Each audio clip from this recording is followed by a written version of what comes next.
Here's the brain teaser challenge. Remove the outside 3 nails on both sides and attempt to balance them all on the center nail. Can you do it?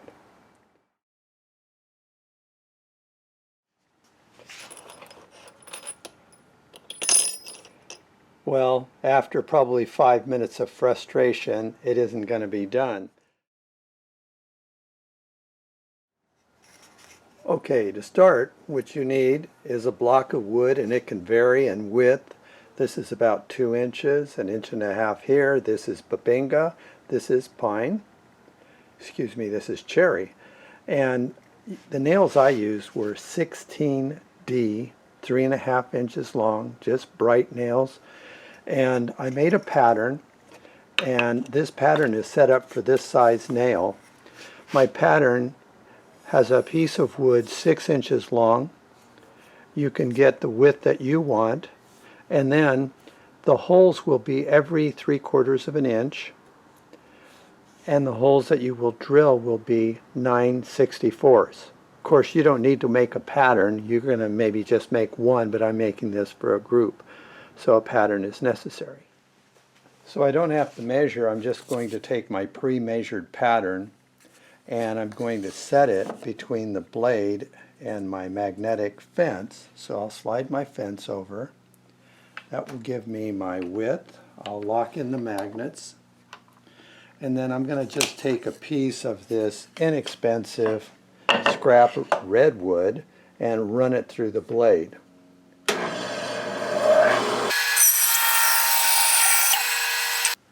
Now I'm going to take this nifty homemade jig that will give me a cross cut. Notice it slits right down into here. You can see the makings of this on another one of my YouTubes. I'm going to take my cherry wood and set it here, set my pattern against it, and then scoot it over, line it up with the blade. Notice I'm not measuring anything because I've pre-measured for the pattern. And then I can just turn the saw on.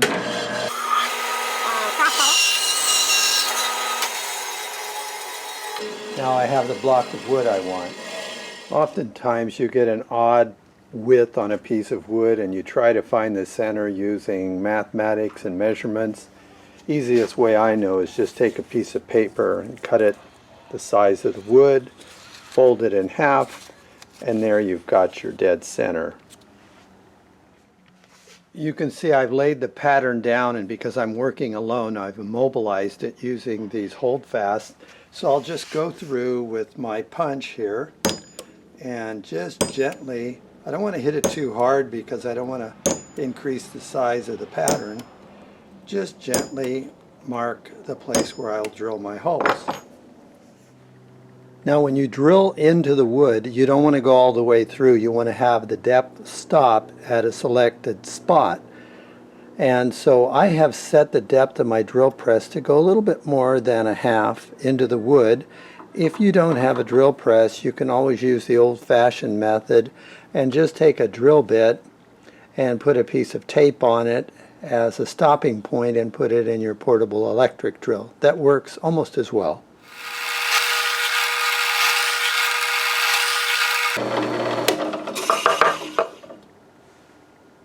Now, after about 5 minutes of frustration and you're about ready to give up on this challenge, here's the solution for you. You take a single nail and lay it this way. And then on that nail, looking at the head, you hook the head right here of one nail, and then you hook the head of the second nail just going the opposite direction. And then down here, the same thing. The head this way, hooking, and this way. And then notice how you have the head of the bottom nail here. Now the head of the top nail lays over here interlocking. So it lays right in this channel. I'll give you a vertical look. And then the hardest part of this activity is taking these nails, and you have to practice on this. I might mess it up right now. And you pinch these. So they're like that. Notice I'm holding it like that. And you set it right there. and I'll bring it forward. Whoop. But you could see it was balancing there for a moment. And you can do this with more than this many nails. As long as you keep the same number on each side, they'll balance for a long, long time.